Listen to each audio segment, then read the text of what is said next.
Guadeloupe, actualité.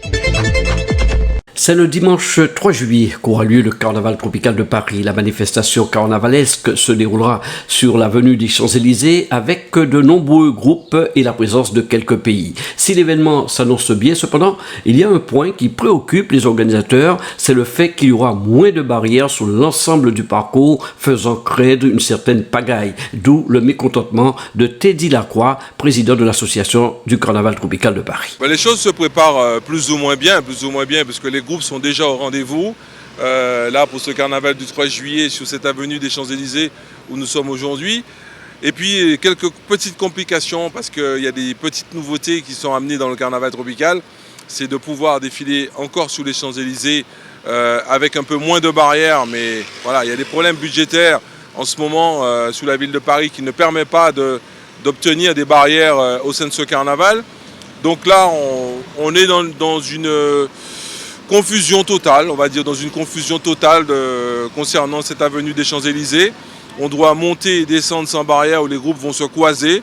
En tout cas, le public pourra aussi pénétrer au sein des groupes.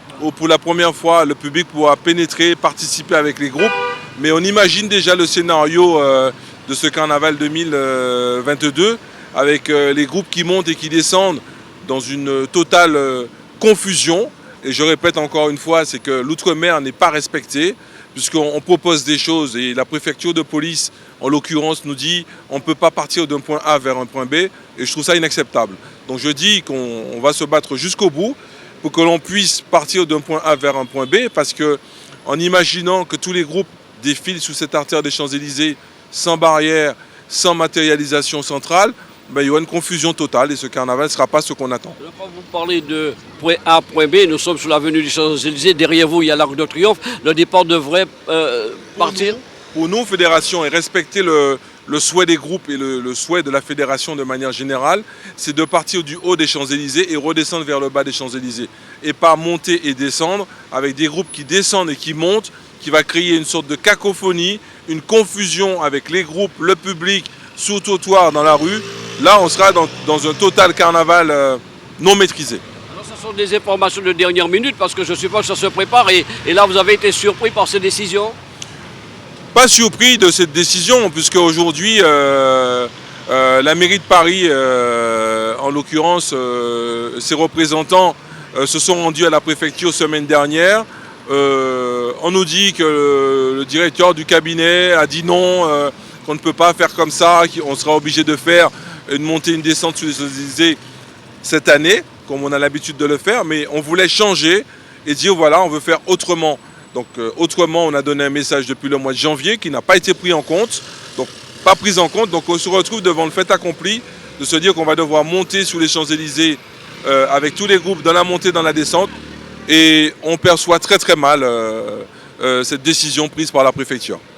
Évidemment, organiser le carnaval, je suppose, c'est un travail considérable. Cette année, combien de groupes? Comment tout ça s'organise? Combien des groupes de la région parisienne? Enfin, dites-nous tout. Aujourd'hui, sur ce carnaval tropical 2022, ont été retenus à peu près 28 groupes qui vont participer au carnaval tropical cette année. Et puis, voilà, avec en ouverture la reine du carnaval, donc la famille royale, la reine, le roi, la reine-mère, la mini-reine, qui a été reconduit pour cette édition 2022. Et puis beaucoup de bénévoles, voilà, on a aussi un groupe de la Dominique, des groupes de la Bolivie, de la Colombie, Haïti. En tout cas, tout le monde sera au rendez-vous. Mais j'espère qu'on n'aura pas un deuxième carnaval à la même date. Et que là, nous avons une réunion importante avec les groupes. On va faire passer le message. C'est vrai que nous sommes sous l'avenue, mais il faut quand même que les gens prennent le temps de nous écouter. Parce que ça ne doit pas aller dans un seul sens. Parce que j'ai l'impression que les gens ne respectent pas les ultramarins. C'est-à-dire que quand ça les avantage, on nous utilise, mais quand il faut nous écouter, on est dans une minorité, voilà, on ne nous écoute pas. Voilà, on décide, c'est nous qui décidons, nous sommes l'État, on décide, nous sommes la préfecture, on décide, et voilà. Et donc il faut que ça s'arrête. Je comprends votre colère et votre mécontentement. Alors sinon, je parlais de l'organisation. Autour de vous, c'est une grosse équipe qui est en marche pour organiser tout cela? C'est une grosse équipe, voilà, avec tous les bénévoles qui sont autour de moi, puisqu'on dit qu'un bateau ne tourne jamais sans... Il y a un capitaine, mais il y a aussi des officiers. Il y a pas mal de personnes autour de moi et je tiens à les saluer pour tout le travail que l'on fait tout au long de l'année. Parce que le carnaval, il y a le carnaval tropical qui est un des points d'aboutissement de notre saison. Mais tout au long de l'année, on a des carnavals en Ile-de-France, aussi bien le carnaval de Stein, le Garges qui a pu naître cette année. On participe aussi à la Foire de Paris. Et puis notre saison se clôture à Rotterdam fin du mois. Alors c'est important d'organiser le carnaval à Paris. Quels sont vos contacts avec les responsables du tourisme? Parce que je suppose que c'est aussi des retombées pour la Guadeloupe, pour la Martinique, de montrer un peu le carnaval tel qu'on pourrait le vivre aux Antilles. Ben pour l'instant, on a des contacts, mais aujourd'hui... c'est une belle vitrine. C'est une belle vitrine, mais aujourd'hui, tout le monde évoque le système de la crise après Covid. Donc aujourd'hui, même les groupes qui ont été motivés au départ de Fort-de-France, de la Guadeloupe, de la Guyane, pour des problèmes budgétaires, resteront en Guyane.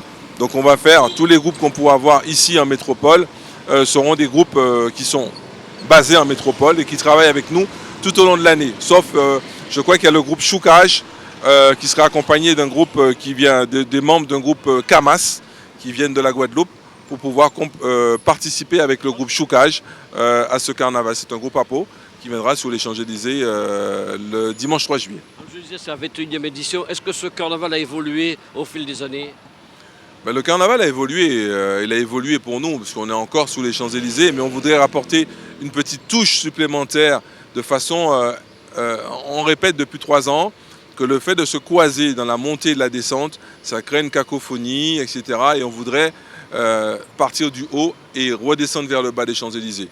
On nous dit peut-être que l'an prochain, on aura la possibilité de partir du haut des Champs et terminer à la Concorde. En tout cas, moi, c'est l'édition 2022, on verra ça après. On parlera de l'édition 2023, mais en tout cas, on se battra pour que l'édition 2022, qu'elle se fasse au départ du haut vers la descente des Champs-Élysées. Le départ, c'est à quelle heure ce carnaval?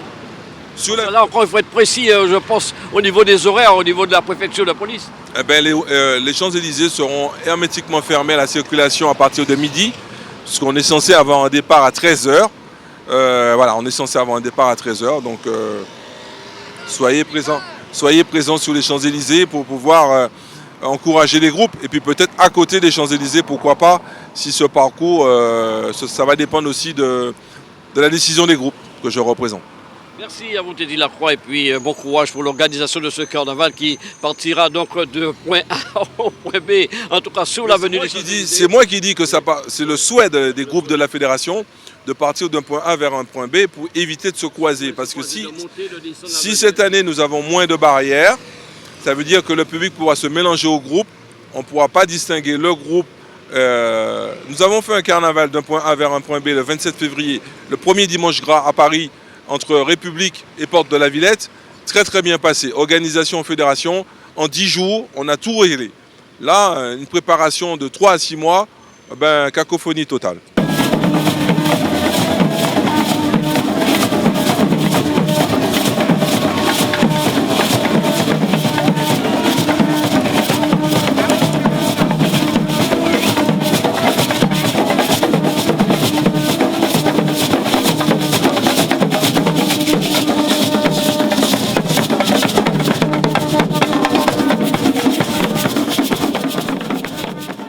Outremernews.fr, le site de l'actualité Outre-mer, 24h/24 et 7 jours sur 7. Retrouvez la chaîne Outremer News sur YouTube.